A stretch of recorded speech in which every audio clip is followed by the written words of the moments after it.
Irritable bowel syndrome.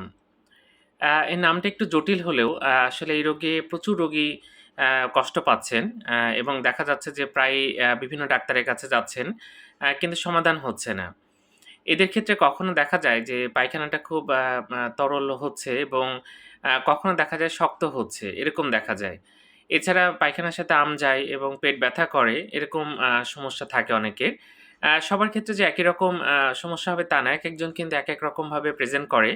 তবে আমরা দেখতে পাই যে পায়খানার সাথে আম যাওয়া, এটা কিন্তু একটা দীর্ঘমেয়াদী আমাশার কথা কিন্তু ইনারা বলেন এবং এদের বেশিরভাগেরই কিন্তু কোনো মানসিক টেনশন বা দুশ্চিন্তা থাকে। তো যাই হোক এদেরকে কিন্তু নিয়ম মেনে চললে অনেকটাই ভালো থাকে এবং ওষুধ বন্ধ করা ঠিক না। ইনারা দেখা যাচ্ছে ওষুধটা অনেকে ঠিকমতো খাচ্ছেন, আবার কেউ মাঝে, মাঝে খাচ্ছেন, মাঝে, মাঝে খাচ্ছেন না।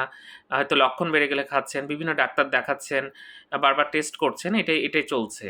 তো এটা যাই হোক এটার কিছু নিয়ম মেনে চলবেন। ভালো একজন গ্যাস্ট্রোএন্টারোলজিস্ট কে দেখাবেন।